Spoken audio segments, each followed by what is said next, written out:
So, me and my friends went to Y-Bar on the 12th, and somebody gave up and gave us a drink, and then they brought us a shot, and then after about 9 p.m., we don't remember a single thing. She fell outside, actually, and we thought, like, oh, okay, like, we're just drunk, that was the last thing that we remembered, and the person walks out, and he was talking about how he wanted to drive us home and like to his place, and we said no, and that's the last thing that we remember. But we woke up the next day and every single one of us were like, we were drunk, and so we went and we bought a drug test. My friend actually passed out while she was in there, and she tested positive for methadone, which is to treat like heroin addicts. And then I went home, we all got tested, and we tested positive for methadone and tranquilizers. And it just was not a good experience, I guess. So she decided to post it on TikTok just to try to see if we can get the word out. And so many people responded since then and have done like silent reporter and this is like not just about us like getting like justice anymore. This is about all the women that have been silenced, missed them, and wouldn't take it seriously. We heard about one person that person took home and after she was passed out and sexually assaulted her. And there have been many stories coming forward about sexual assault that was involved with that. So we just wanted to help other girls at this point, like get it shut down if anything, and then if we can get him charged with something, even if it's just serving underage because they don't card there. But that's kind of the whole story of it. We've gained a lot of support.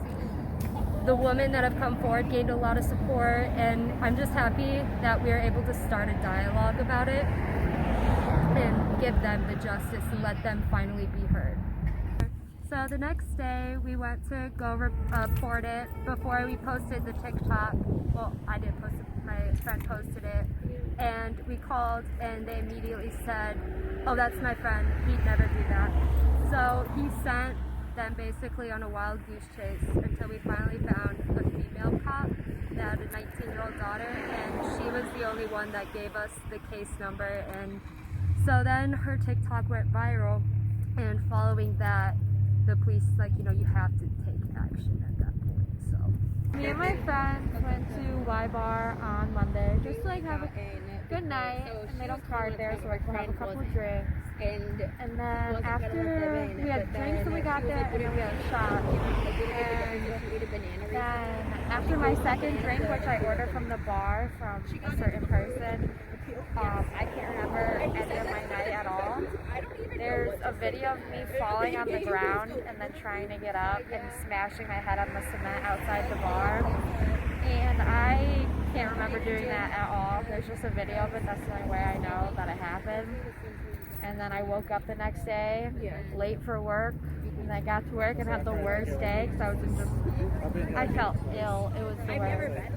Took a drug test when I got home, like all my friends did, and tested positive for BZOs. So yeah, it was really scary.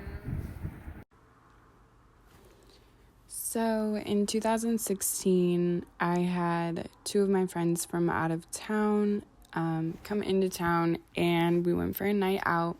It was AFB back then, not the Y Bar.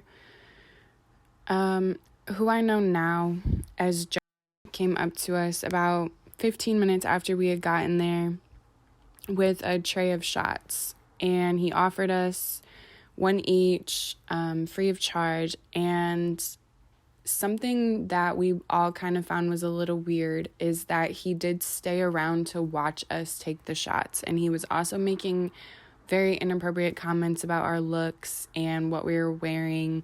Just made us super uncomfortable.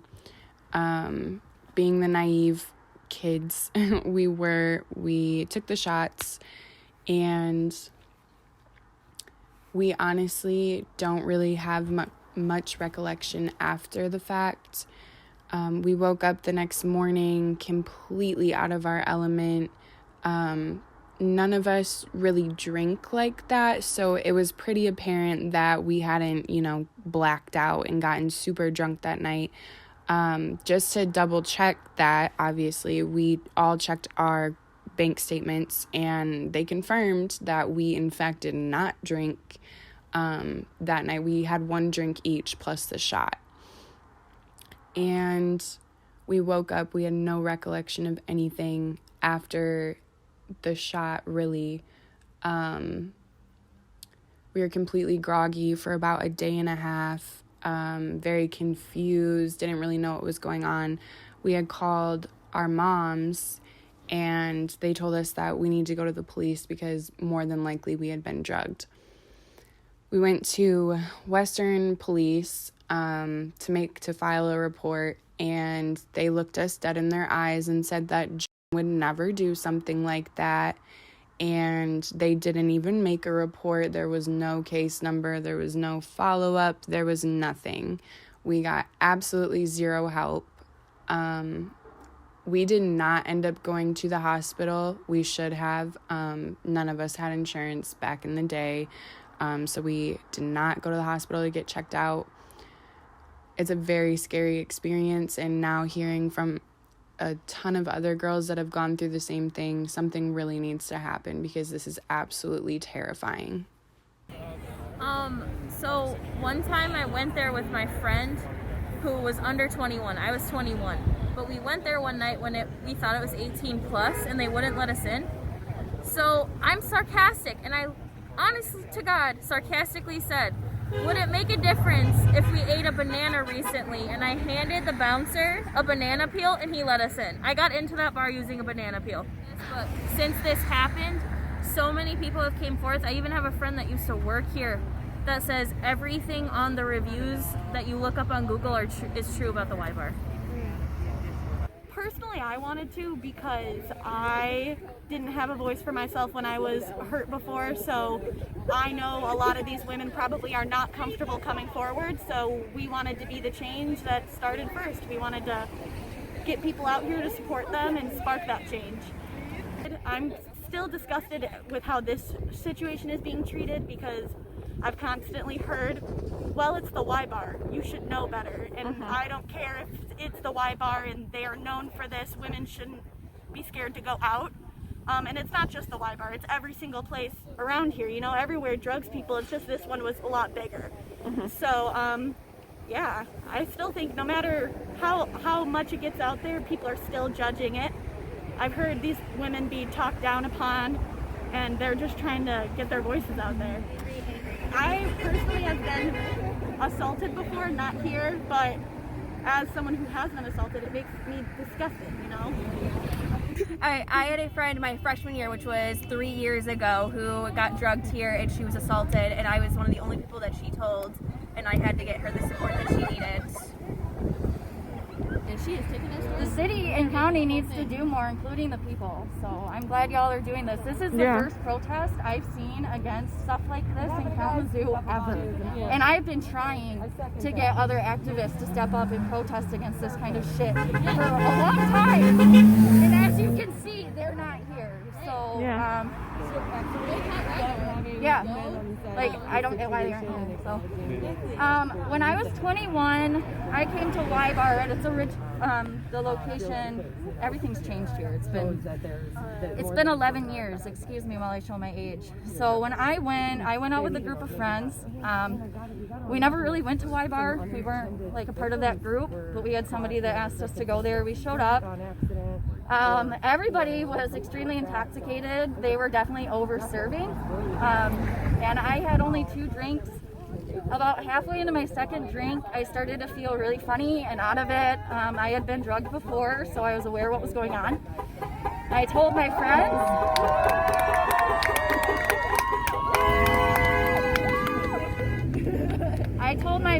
How I was feeling. They agreed. They got me out of there, took me to their house. I passed out and didn't wake up until like 6 hours later. I didn't go get tested like these girls did. We were of the mindset of who's going to do anything? Like, what's the point? So I just went about my life and I didn't do the, I didn't push forward to expose this person because I'm well aware that the WMU police and the Kalamazoo police and the Kalamazoo government are corrupt when it comes to this, that bars and restaurants run Kalamazoo, and that they're going to cater towards their money. And that's why y'all are having problems. People have been reporting this. People have been going to them. You've got your own elected officials right now that have been accused of this kind of asinine shit. So the mayor himself has victim blamed me for staying in a domestic violence situation and being in my position. You are up against something major right now, and you need all the support you can get. The city, the county, they're well aware of what happens at Y-Bar, at District Square. They're well aware of it, and they aren't going to do anything. This needs to go to our Attorney General. It needs to go to the FBI. Yeah, we need to get bigger people involved. Your Kalamazoo Public Safety Department isn't ever going to do anything for you. Yeah. So if I were you, I'd take this to a bigger source. This is a fight they've been trying to get attention to, and the government does everything to wash it under. And what I'm worried they're going to do to y'all is they're going to give you a bone to appease you. And they're going to think that you're going to go away. And just like every other time this has happened, they're going to think this is just going to go under the rug. Mm-hmm. So don't take their bone. Keep fighting, get louder. More and more people will show. I've had people commenting on my Instagram that have 5 years on me, that have stories of this place. And I'm not trying to be rude, but I'm in my 30s and y'all are in your young 20s, and it's about time we step up and protect you. We should have done that when we were younger. So